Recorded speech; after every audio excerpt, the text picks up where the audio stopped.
Hello mes étoiles, je suis vraiment contente de vous retrouver aujourd'hui pour ce nouveau tutoriel et je sais qu'aujourd'hui ça va vous plaire. On va faire ensemble des coquelicots. Il y en a certaines qui me l'ont demandé, donc voilà, je vous ai préparé ce beau tutoriel rien que pour vous. Alors on va le faire un petit peu en loose watercolor, hein. On va pas le dessiner avant. Je vais vous montrer comment je manipule en fait mes pinceaux pour créer les pétales. Et on va rajouter quelques effets artistiques autour, enfin tout ce que vous aimez, je pense en tout cas, tout ce qui me fait plaisir de préparer pour vous. Donc comme d'habitude, un petit pouce en l'air si vous avez aimé cette vidéo, laissez-moi vos commentaires en dessous et je reviendrai vers vous vraiment avec un énorme plaisir. Vous savez que j'aime ça. Et n'oubliez surtout pas de vous abonner. Vous savez que je publie très régulièrement, donc ce serait dommage de rater une vidéo. Certains d'entre vous aussi m'écrivent qu'ils ont un petit peu de mal à démarrer, qu'ils ont un petit peu peur de se lancer. Eh bien, n'hésitez pas à aller faire un petit tour sur mon site. Je propose des accompagnements individuels. Si vous voulez que nous passions un petit peu de temps comme ça en tête-à-tête par visioconférence, je peux vous apporter en fait cette facilité-là. Je peux vous permettre de démarrer à l'aquarelle en toute sérénité. Vraiment, on s'amuse, on expérimente et vous allez voir, l'aquarelle est tout simplement magique. D'accord? Donc on se retrouve tout de suite après ma présentation. On fait des coquelicots ensemble et on s'amuse. À tout de suite! Je suis Virginie Lucas, artiste du bonheur. Ma mission? Faire briller l'étoile qui est en chacun de vous. Guide bienveillante, j'accompagne mes clients dans leur développement artistique. Grâce notamment à l'aquarelle et au dessin, je leur donne les moyens de libérer leur créativité, de la partager et de s'y épanouir pleinement. Et c'est parti pour réaliser cette jolie aquarelle de coquelicot ensemble. Donc comme vous pouvez le voir, je commence par préparer mes couleurs. Et là sur ma palette, j'ai mis du rouge de cadmium auquel je vais ajouter du rouge de cadmium foncé, qui est un rouge un peu plus rouge, moins orangé. J'aurai de jolies nuances en fait dans mon coquelicot, un peu orangé, un peu plus rouge. Et vous allez voir encore une fois, et oui, je vais vous inviter à lâcher prise et à vous amuser avec votre pinceau. Et voyez comme je fais. Je l'ai chargé en couleur, mais pas trop foncé, hein. Voyez, je reprends et je remets dedans. Mais je m'amuse avec, voilà, avec la longueur des poils de mon pinceau en faisant rouler mon pinceau sur lui-même. Et c'est ainsi que de façon presque aléatoire, hein, c'est pour ça que je vous dis qu'on va lâcher prise, on va laisser l'aquarelle aller là où elle veut aller, nous allons former nos pétales. D'accord? Donc ce qui est sympa ici, c'est que nous avons plusieurs nuances. Vous avez à la base un rouge très foncé et là, vous voyez, je viens même enlever du pigment pour avoir un côté de mon pétale bien plus clair à droite qu'à gauche. D'accord? Et vous voyez là, comme mon pétale est encore bien humide, j'en profite pour rajouter encore une fois du rouge. J'ai été prendre de mon rouge de cadmium foncé et j'en ai rajouté à la base de mon pétale. D'accord? Et là, ce qui est vraiment intéressant, c'est la fusion qui se produit en fait dans mon pétale. Maintenant, très délicatement, je trace un pétale en dessous. Vous voyez, un petit peu comme un croissant de lune, on peut dire ça. Et voyez, encore une fois, j'essuie mon pinceau et je viens enlever un petit peu de pigment. On va essayer de créer un creux là où il y a eu le premier pétale et ce second pétale va venir à l'avant, vers nous si vous voulez. Et voyez encore une fois comme j'utilise l'humidité que je viens de déposer en fait pour rajouter un peu de pigment qui va fuser. Une fois que ceci est fait, je vais, voyez, avec mon pistolet à chaleur, je sèche tranquillement mon aquarelle, car je vais venir travailler maintenant dans le sec pour créer le volume. Donc maintenant, vous voyez, dans ma palette, j'ai été reprendre un petit peu de rouge de cadmium foncé. Et voyez tout de suite, là, ça ne fuse pas parce que je travaille dans le sec. Et je peux venir travailler le pétale qui est derrière. Et voyez comme la démarcation là que je suis en train de faire est nette. C'est exactement ce qu'on recherche. Ça permet de mettre en avant, si vous voulez, dans la lumière, le pétale que nous avons précédemment fait. Et là, comme c'est humide spécifiquement à l'endroit que je viens de faire, je peux sans problème venir y rajouter du pigment sans qu'il vienne fuser dans mes 2 premiers pétales. Vous comprenez? Là, c'est vraiment une danse. Moi, j'appelle ça une danse, un jeu où on travaille à un moment donné l'humide dans l'humide et à un autre le sec dans l'humide. Il faut aussi apprendre à jouer avec ça. D'accord? Maintenant, toujours vous voyez en jouant avec la longueur des poils de mon pinceau, hein, j'ai réalisé, j'ai réalisé un 4e pétale qui est pour l'instant, vous voyez, très pâle. Mais ça m'a permis au moins de poser, si vous voulez, l'humidité à cet endroit précisément. Et on peut ainsi venir ensuite le retravailler et rajouter de la couleur là où on souhaite le faire. Ainsi, je donne un petit peu plus d'intensité à l'ensemble de mon pétale, mais ensuite, voyez, en essuyant mon pinceau, à chaque fois que mon pinceau s'en va vers le haut, en fait, je l'essuie sur un chiffon, je viens enlever du pigment sur le bord du pétale. D'accord? Ce qui me permet d'avoir, on va dire, une belle intensité à la base et un peu plus clair sur le bord. Ça va donner de la rondeur. Et là, vous voyez, je n'hésite pas à rajouter, mais vraiment du pigment pur. Donc toujours mon rouge de cadmium foncé, là, dans le creux du pétale. C'est ce qui va donner vraiment de la rondeur. Et là, alors là, c'est un, comment vous dire, faut oser. En un coup de pinceau, vous voyez bien placé. Mais ça, vous l'obtiendrez avec l'expérience, avec l'observation. Je suis arrivée à créer un creux dans mon pétale. Vraiment juste un creux, vous voyez. Et je viendrai après faire le cœur du coquelicot. Et maintenant, j'ai tracé quelques traits légers. J'ai essuyé mon pinceau et je viens ensuite étaler très légèrement ce rouge. Et là, j'en mets des tout légers. D'accord? Peu à peu, mon coquelicot se forme. Maintenant, vous allez voir, pareil, d'un coup de pinceau très intense, voyez, j'ai créé comme un revers, en fait, un ourlet à mon pétale inférieur, voyez. Et j'ai nettoyé mon pinceau et après, je viens juste l'atténuer, en fait, faire en sorte qu'il vienne s'arrondir tout en finesse. D'accord? Et là encore, je refais quelques traits très fins parce qu'il faut savoir que souvent les pétales de coquelicot, bon, vous le savez, sont très fins et ils sont un peu comme plissés.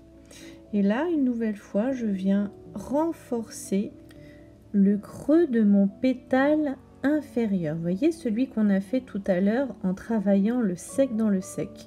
Et donc là, une nouvelle fois, hein, il a séché aussi.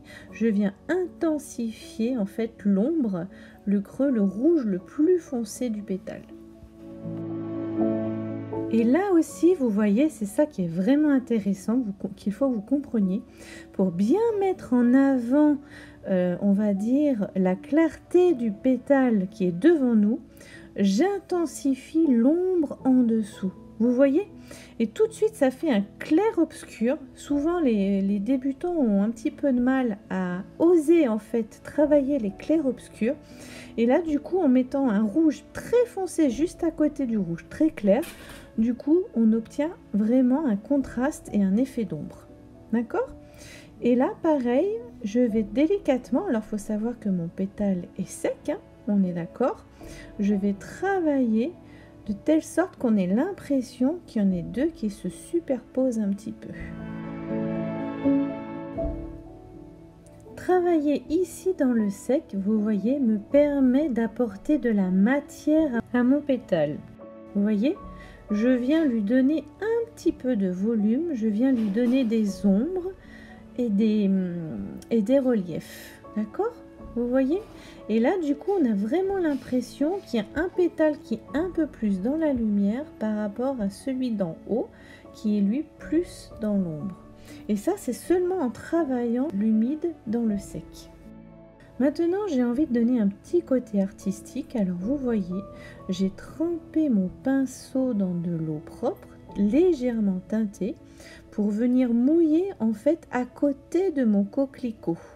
Et très légèrement, je viens rajouter du pigment dedans pour donner un petit peu l'impression que les couleurs du coquelicot ont légèrement fusé autour de lui. Et seulement par endroits.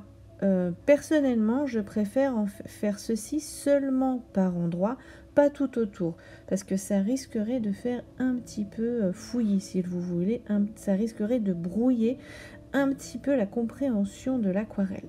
Mais voilà, vous voyez, si je trouve que c'est trop marqué, je viens tapoter avec un petit mouchoir, mais ça donne un petit côté artistique, vous verrez à la fin, ça fait très joli. Nous réalisons maintenant le second coquelicot. Et là, je fais rouler mon pinceau, vous voyez, de la gauche vers la droite, en créant un joli dégradé, car l'aquarelle est plus intense au bout, voyez, de mon pinceau. Forcément, car c'est la pointe de mon pinceau que je trempe dans l'aquarelle. Alors que dans la hauteur des poils, là, il y a plus d'eau, donc forcément, moins de pigments qui se déposent sur le papier. Je ne sais pas si vous me suivez, mais voilà, l'idée, elle est là. Et après, tranquillement, je viens rajouter un petit peu de pigment pour donner des petits effets dans mon pétale. Ici, du rouge de cadmium pâle, d'accord? Qui est un petit peu plus orangé. Et légèrement, je retravaille en fait le bord des pétales pour qu'il y ait comme un filigrane qui s'y dessine. Maintenant, comme tout à l'heure, pour le premier coquelicot, délicatement, je dessine, je mets en forme le pétale qui sera en bas. Donc, en général, les coquelicots, moi je les fais comme ça. Sur le premier pétale que nous avons fait juste avant, il y aura le cœur qui sera dessiné au milieu. Et donc là, en fait, c'est comme si le pétale que je viens de faire était vers nous, roulé vers nous. D'accord? Maintenant, je vais faire un troisième pétale, beaucoup plus intense. Vous avez vu, j'ai bien chargé en couleur. Et là, je viens le faire voilà, sur la droite. En prenant soin, vous voyez encore une fois le clair-obscur, là on le voit vraiment bien. Vous avez vu? Donc ça donne vraiment l'impression que ce pétale-ci est dessous, est vraiment en dessous, donc il attrape moins la lumière. Et petit à petit, je me laisse aller, je lâche prise et je laisse mon pinceau dessiner lui-même le pétale, les contours du pétale. Et je fais la même chose à gauche, mais cette fois-ci, mon pétale est un peu plus clair. Vous voyez? Et je reviendrai le travailler ensuite. Là, on aperçoit bien, on voit bien la profondeur du coquelicot au centre et les deux pétales, voilà, les deux pétales de part et d'autre qui viennent exploser, qui s'ouvrent en corolle. D'accord? Vous commencez à le percevoir? Vous allez voir, je trace en fait, je peins tout autour pour donner, vous savez, cette ambiance encore une fois de flou un petit peu autour de mon coquelicot. Je veux vraiment donner un côté artistique. Et là, vous voyez, comme mon pétale est encore humide, je peux venir le retravailler, lui donner de la rondeur en ajoutant un petit peu de pigment à sa base. Et là, l'autre côté, j'ai rincé mon pinceau et gentiment, j'apporte aussi un petit peu de flou, un petit peu d'aquarelle artistique. J'hésite pas, vous voyez, à recharger mon pinceau en eau et je viens passer autour. Vous voyez, comme ça, j'étale un petit peu plus ce que je viens de déposer sur le papier pour que ces effets ne soient quand même pas trop marqués. Nous travaillons toujours dans la délicatesse et la subtilité. Et une fois de plus, je sèche mon aquarelle. Alors vous pouvez le faire évidemment avec un sèche-cheveux. Moi j'utilise un pistolet à chaleur que j'ai acheté il y a très longtemps lorsque je faisais du scrapbooking. Mais un sèche-cheveux est largement efficace aussi. Maintenant que mon aquarelle est sèche, vous voyez, je remets du rouge de cadmium foncé sur ma palette et je viens gentiment, vous voyez, travailler le cœur de mon coquelicot. Alors comme vous le voyez, ça ne fuse pas, donc cela me permet de déposer mon aquarelle. Maintenant, j'ai nettoyé mon pinceau, je l'ai humidifié et en passant comme ceci sur les bords extérieurs, je viens faire fuser délicatement mes pigments, ce qui me permet d'avoir quelque chose d'un petit peu moins marqué. D'accord? Et je fais la même chose ici sur le bord du pétale. Voilà. Pour bien en signifier la rondeur.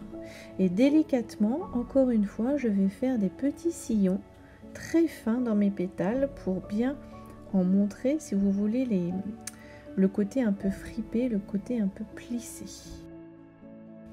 En ce qui concerne les plissés, faites-vous confiance, laissez-vous aller, laissez votre imagination vous guider, d'accord? Là, de nouveau, je marque l'ombre, l'intérieur du pétale, ce qui est le plus près, si vous voulez, des pétales centrales, d'accord? Là où la lumière passe le moins, évidemment. La lumière vient surtout frapper les bords des pétales, d'accord? Alors bien sûr, pour travailler avec un peu plus de finesse, n'hésitez pas à changer de pinceau si nécessaire. Vous voyez là, j'ai pris un pinceau très fin pour pouvoir vraiment avoir, placer mes petits plis comme je le souhaite. D'accord? Là vraiment, encore une fois, vous faites comme vous le sentez. Il faut vraiment que vous vous amusiez, il faut vraiment que vous preniez plaisir à réaliser ces coquelicots. Et surtout pas de stress, d'accord? Si vous n'y arrivez pas tout de suite du premier coup, au moins ça vous fait une expérience. Vous aurez appris quand même quelque chose, vous aurez vu comment vous réalisez vos gestes et ce sera encore mieux la fois suivante, d'accord? Et vous voyez là pour le coup, je suis revenue à mon pinceau de base, vous voyez? Donc ne pas hésiter à faire des tests, ne pas hésiter à expérimenter. C'est comme ça que vous trouverez votre route à vous, votre chemin à vous. Nous réalisons maintenant le troisième coquelicot, mais celui-ci, à la différence des deux premiers, tombe vers le bas. D'accord? Donc nous en verrons un peu moins les pétales et surtout nous n'en verrons pas le cœur. D'accord? Donc comme précédemment, je me fais confiance et j'utilise la longueur, voilà, des poils de mon pinceau pour en dessiner le contour. Alors je suis désolée, il y a ma main qui vient devant, mais en fait voilà, vous tournez le pinceau sur lui-même pour réaliser un pétale qui fasse presque naturel. Et ce qui est très intéressant avec cette technique, c'est les différences, vous voyez les différences de tonalité que vous pouvez obtenir sur votre pétale. Là, vous avez vraiment une aquarelle riche en nuances, vous comprenez? Et là, c'est pareil, vous voyez le bout de mon pinceau est extrêmement chargé en couleurs. Et tout de suite, vous voyez comme le pétale du dessus ressort superbement bien. Enfin, c'est pas pour me lancer des fleurs, on est bien d'accord, mais au moins je veux que vous compreniez cette histoire de clair-obscur. Le fait de mettre quelque chose de très foncé, donc une couleur intense en dessous, vous permet en fait de mettre en valeur l'éclairage qu'il y a sur le pétale d'au-dessus. Vous comprenez ?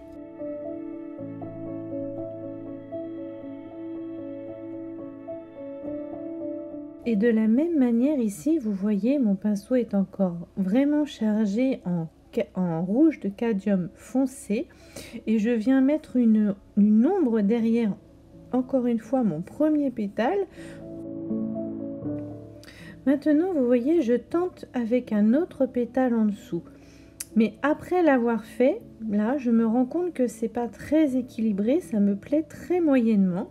Donc ce que je vais faire, c'est que je rince bien mon pinceau et je viens essuyer, vous voyez, je viens essuyer, je viens enlever les pigments.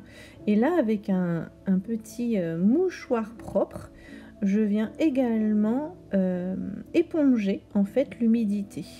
Et là, je remouille aussi un petit peu. Et hop, avec un mouchoir, je viens enlever des pigments. Et en fait, même lorsqu'on se trompe, hein, parce que bon, soyons clairs, j'ai pas aimé du tout ce que j'ai fait le pétale d'avant, eh bien on peut quand même avoir de jolis effets comme ici. Vous voyez, un effet de flou, de peinture, enfin d'aquarelle qui a fusé.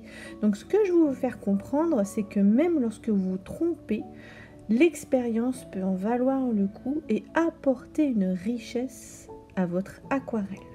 De toute façon, je pars du principe que comme dans la vie, en aquarelle, il n'y a pas d'échec, seulement des expériences, et c'est ce qui nous pousse à avancer, à aller plus loin.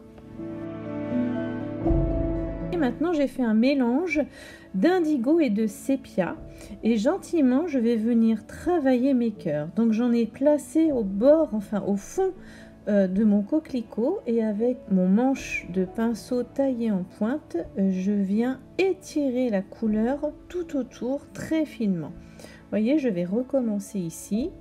Donc je place, voilà, mon pigment qui est quand même assez fort. Donc j'en mets pas au milieu parce que certainement que je voudrais apporter ici une petite lumière. Et là, hop, avec mon manche de pinceau cassé que j'ai taillé en pointe, je viens juste étirer la peinture pour donner, vous savez, cet effet de petit duvet de pistil tout fin qui compose le cœur des coquelicots. Maintenant, je prépare mon verre. Alors pour cela, je prends mon verre de Hooker clair auquel j'ajoute un petit peu d'ocre jaune. Voilà. Et voyez, là dans mon cœur, je rajoute un tout petit peu de vert. Et comme le sépia mélangé à l'indigo de précédemment est encore humide, je ne vois pas très bien, mais le vert vient fuser dans l'indigo. Et honnêtement, c'est très joli. C'est subtil, mais très joli. Maintenant, toujours pour donner cette ambiance un petit peu artistique, hein, avec un jus quand même assez clair, je pose sur le papier des formes comme ça non prédéfinies, vraiment pour vraiment donner une ambiance, des taches de vert. Alors là c'est un petit peu fort, mais voyez comme c'est encore très humide, je penche ma feuille pour guider le vert vers le bas, et cela symbolisera, si vous voulez, après l'ombre de la tige de ce premier coquelicot. Maintenant, je fais la même chose sous le second coquelicot. Alors ici, vous voyez, j'y vais carrément plus fort. Et ouais, j'ai pas peur, même pas peur. Pourtant, hein, il y a de la peinture, il y a des pigments. Mais je remouille mon pinceau à chaque fois et je viens étirer les pigments. Parce que je sais qu'ici, il y aura plusieurs tiges. Donc, je veux vraiment donner cette ambiance un petit peu. En fait, c'est comme si dans le flou, derrière les coquelicots, il y avait pas mal de végétation. Donc ça place, si vous voulez, un peu les coquelicots dans leur environnement végétal. Et là, vous voyez, pareil, j'ai remis quelques touches de vert de Hooker clair et je laisse descendre. Je fais plusieurs traits pour symboliser plusieurs tiges et je laisse descendre, je guide vers le bas. Et tout de suite, on obtient, vous voyez, cet effet un petit peu flou. Enfin, moi, j'adore. Là, ça pourrait être une feuille, par exemple. Vous voyez, donc dans cette aquarelle, on mélange aussi bien la finesse que des choses un petit peu plus artistiques, un petit peu plus enlevées. Et là, avec un mouchoir propre, je viens juste tapoter un petit peu pour alléger, pour adoucir un petit peu ce côté flou végétal. Ensuite, je sèche rapidement l'ensemble pour pouvoir venir travailler l'humide dans le sec. Maintenant, je reprépare un peu de mon mélange, hein, toujours avec mon verre de Hooker clair et mon ocre jaune. Vous voyez, j'en refais régulièrement pour avoir un pigment plus intense et venir tracer mes tiges. Alors, vous voyez, je les fais quand même assez finement, mais c'est très humide, ce qui me permet de reprendre mon petit pinceau taillé en pointe et de venir faire les petits poils, vous savez, les tout petits duvets qui recouvre les tiges de coquelicot. Voilà, je reprends un peu d'ocre jaune et je reviens toujours retravailler ma couleur, hein, et je fais la tige du coquelicot dans la tête tombe. Et là, si la tige elle est un peu tortueuse, hein, pas forcément hyper impeccable, c'est pas grave. C'est la nature, ça souffre un peu, tout comme nous. On est un petit peu ballotté par les vents et les courants. Et là, je m'aperçois que j'ai pas fait mon cœur en fait. Le dessous du coquelicot doit être un peu noir, donc vous voyez avec de l'eau propre, j'humidifie et je viens par petites touches ajouter de mon mélange de sépia et d'indigo. Voilà, très délicatement.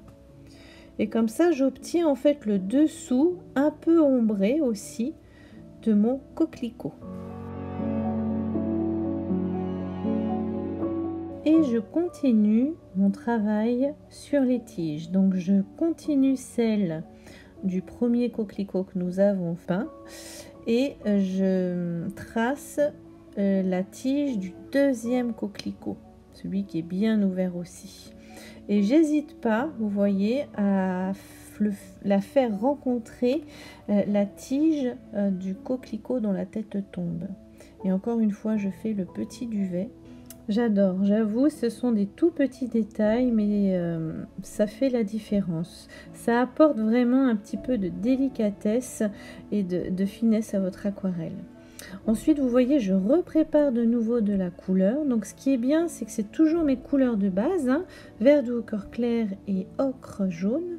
Mais comme j'en refais de nouveau, les intensités entre elles peuvent un peu varier. Donc, ça aussi, ça apporte un petit peu de richesse à votre aquarelle. Et là, délicatement, je fais un premier bouton. Voilà, toujours avec la longueur des poils de mon pinceau, je fais un bouton de coquelicot. Donc vraiment simple, hein, une forme comme ça, un petit peu, on va dire, ovale. Et au bout, en laissant fuser les couleurs, je mets mon mélange de rouge.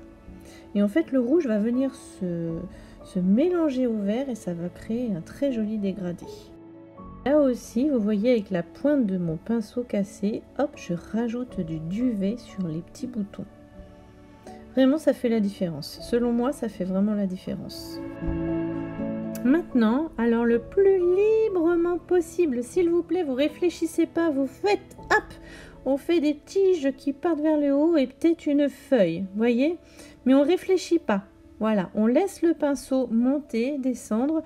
On est un peu dans le flou là, d'accord? On essaye de laisser parler notre créativité. Et encore une fois, je fais un second bouton de coquelicot. Voilà. Celui-ci, hop, qui monte directement. Vous voyez, alors la tige ici était très claire, donc j'en rajoute un peu dedans. Hop, et avec mon pinceau, vous voyez, pour lui donner un petit peu de rondeur, j'ai enlevé l'excédent de pigment seulement sur le côté droit. Ce qui fait qu'il y a plus de pigments à gauche qu'à droite et on a vraiment l'impression du coup que la lumière vient frapper de la droite nos boutons. Et là, j'ai rajouté un petit peu d'ocre jaune pour lui donner un petit peu de nuance. Et de la même manière, vous voyez, je continue et je fais un troisième bouton de coquelicot qui monte un peu plus haut. Et vous avez vu comment mon geste était libre. Voyez, n'y allez pas par petits coups. Hop, chouk, vous faites un vrai geste. D'accord? Je fais même les bruitages, hein, vous avez vu. Mais voyez, hop, ce sont des vrais gestes. Faites-vous confiance parce que si vous y allez par petits à-coups, ça va faire un trait hachuré, ça sera beaucoup moins joli. Et voilà, et là au bout de ce trait-ci, hop, je fais mon bouton.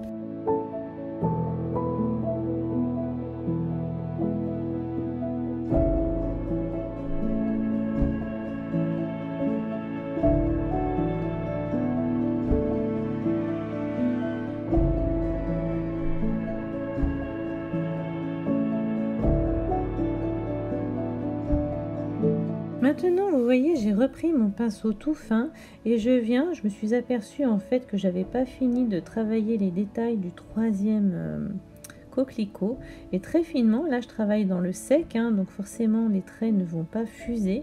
Je viens juste faire les petites stries qui composent en fait certains pétales. D'accord?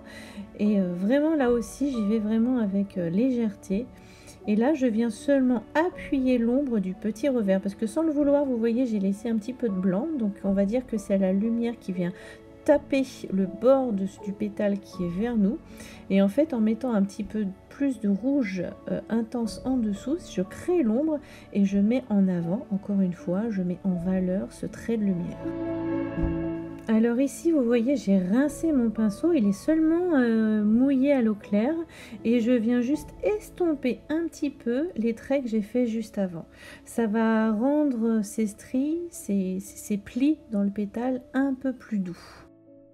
Et là, encore une fois, avec le rouge de cadmium foncé, je viens appuyer, je viens intensifier le pétale qui est en dessous, toujours dans le même objectif de jouer sur les clairs obscurs et de donner du volume pour le coup à mon coquelicot.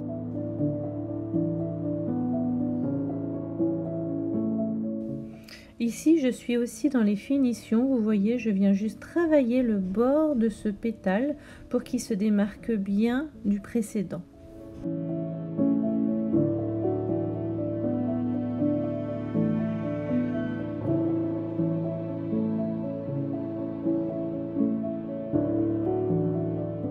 Vous savez que j'adore ça, je mets un sopalin pour protéger mes fleurs et je viens charger mon pinceau donc à une forte rétention d'eau, enfin en aquarelle, et je projette, c'est exactement ça, de l'aquarelle autour de mes fleurs. Et là ça termine vraiment le côté artistique, le côté créatif de cette aquarelle. Ça vraiment pour moi j'adore ça. Et voyez, s'il y en a un petit peu trop, il vous suffit de tapoter avec un mouchoir propre. D'accord? Pour terminer, je prends mon Faber-Castell blanc, cette fois-ci, hein, c'est du blanc pur, et je viens faire des toutes petites touches très légères sur mes deux cœurs. En fait, ça va juste donner un petit peu de lumière. Donc voilà, on arrive au terme de cette aquarelle. J'espère sincèrement qu'elle vous aura plu. Toutes les semaines, j'essaie vraiment de vous apporter de nouvelles techniques, de nouvelles façons de faire et que cela vous apportera encore de nouvelles opportunités d'imaginer et d'explorer votre talent à vous. Comme d'habitude, un petit pouce en l'air hein, si vous avez aimé cette vidéo. N'hésitez pas à vous abonner pour ne pas rater les prochaines. Et je vous donne rendez-vous la semaine prochaine. À très vite. À bientôt. Au revoir.